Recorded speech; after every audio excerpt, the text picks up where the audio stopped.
Hi, folks. Hi, folks. You're with Tacitus today at your Pushback channel, and thank you for joining this radio live stream.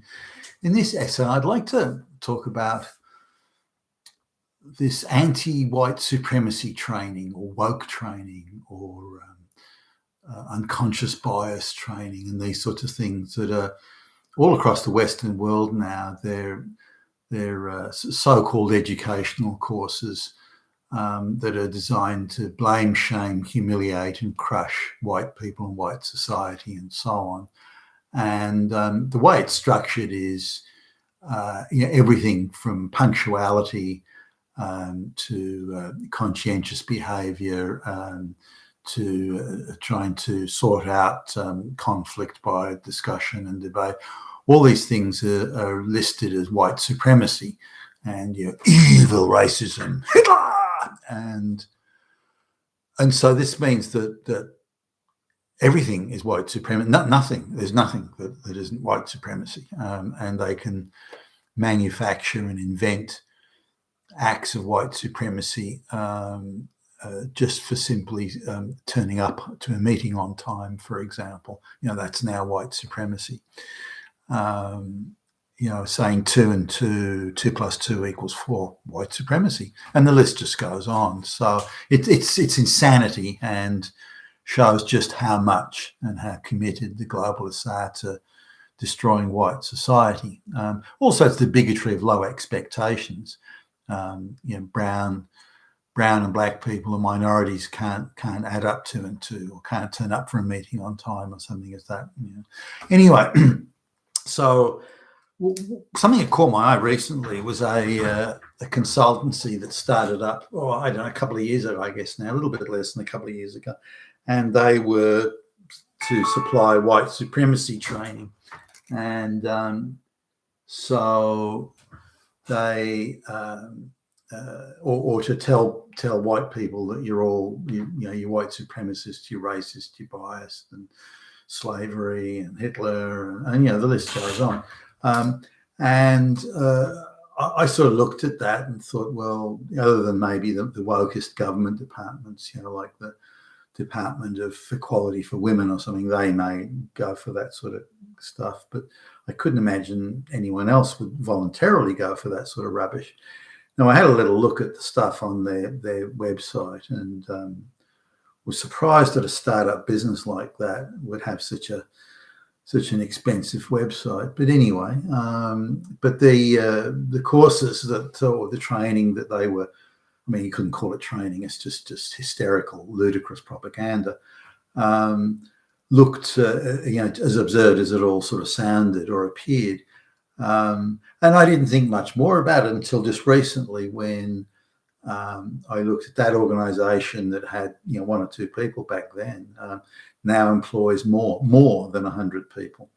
Now, let's assume, so I did some digging around, and they're paid, the people who are doing there are paid between 2 and 4 times the average wage. So they're carrying a very substantial payroll. I'd say their payroll would be ballpark $15+ million per annum. Now, if you look at the price of their courses, that means they got to sell a lot of courses to just cover the payroll.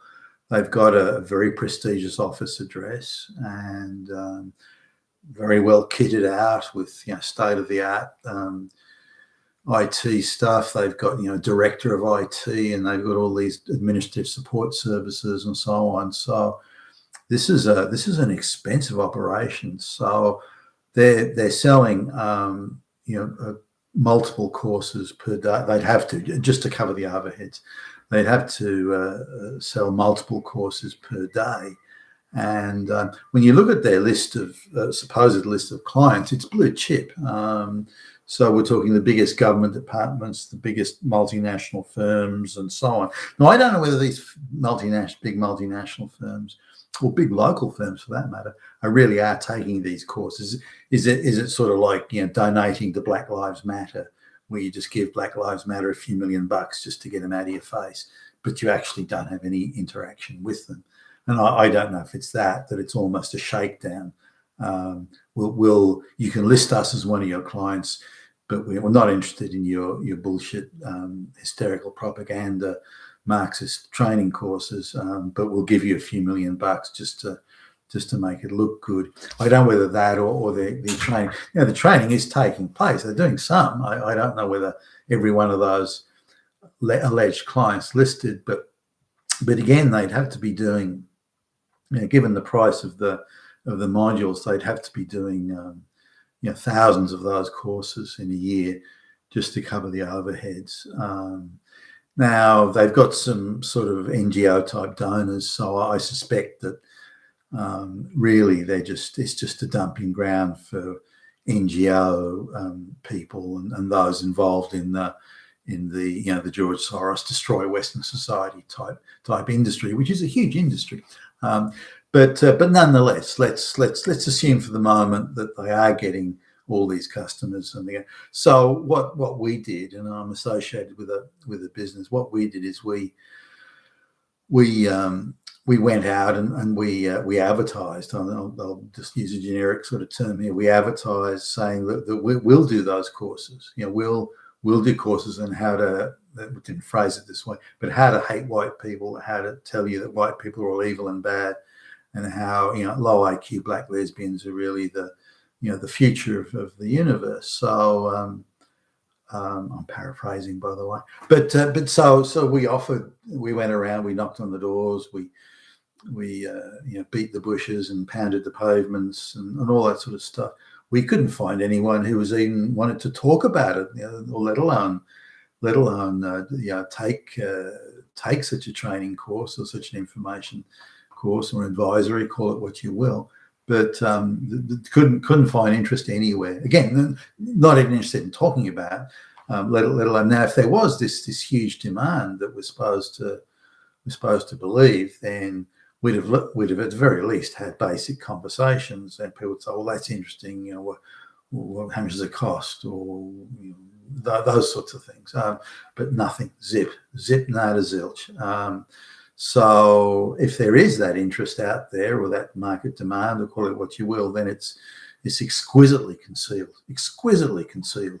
No one is talking about it, or even giving a murmur. So my sort of take is that there is no demand, or certainly not in the sense that there are people out there clamoring for it.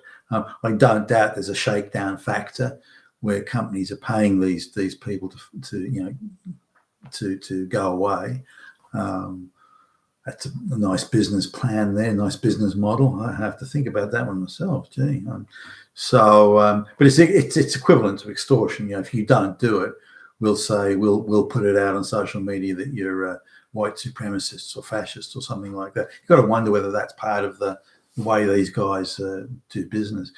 But you don't go from nobody to 100 employees unless you've got revenues or donations or something coming from somewhere. So it's still big business no matter how you look at it, whether it is from donations or from shaking down big private firms or even government departments. But there's also another factor that's worth sort of considering as to which side of the equation the sympathies of if you like, the wokerati lie. Now, some years ago or some time ago, we ran two adverts. One was this is about divorce courts. Okay, so the one advert was we created this fictitious woman who was being put upon and beaten up, and evil, wicked, fascist Nazi husband, 50 screaming kids. He's left me. He's done me wrong. I need some help getting it to court. Now, that's a bit of a silly advert because there's armies of legal aid lawyers and activists that'll come rushing to this one. She's only got to make a phone call, and she'll be directed, helpline, and the entire process will be paid for, be free of charge. She'll be handheld the whole way through, and but anyway, so we put the advert out, and we were killed in the rush of people wanting to help this poor woman. the usual suspects, the angry, butch-dyke lesbians, the whole thing. But there was the resources available to this or any woman in such a predicament. I mean, we laid it on thick, but was just over the top. Now we then put the same advert out for a man. Saying he was getting screwed and he was falsely being accused of, being a child-beating rapist, pedophile, Nazi, fascist, bigot, white supremacist, and he was in danger of losing everything and being sent bankrupt and so on. We didn't get one, not one. There was one call from somebody, an enterprising sort of young lawyer, saying, well, give me some of that money before you go bankrupt and I'll see what I can do. But nothing. There's no organizations out there. No one wanted to help this guy. So we need to also consider then, in the light of that there's a big industry that only travels one way. It's a one-way street. And there's no... where are the courses to say, well, white people aren't too bad at all? Where are the courses to say, let's get the black people to turn up to work on time, or let's raise the standard of these people rather than engage in the bigotry of low expectations and that sort of thing. Nothing out there for that. Now, just out of sheer interest, we did offered that course and offered that sort of training and just got laughed out of the room. I mean, on one side there's no interest, on the other side it just got laughed out of the room. So there, it goes to show you how there's again this one-way street thing. But this is an interesting phenomenon that all these outfits that are supposed to be delivering training on these evil white supremacists and racists and Nazis that are everywhere. And if someone hasn't done anything that was even remotely associated with being a fascist Nazi, that doesn't matter, because deep in their heart, they're still fucking Hitler. So, and there has to be special training to winkle that out and to retrain these fascist Nazis. You've been with Tacitus today, your Pushback channel. Thank you for listening.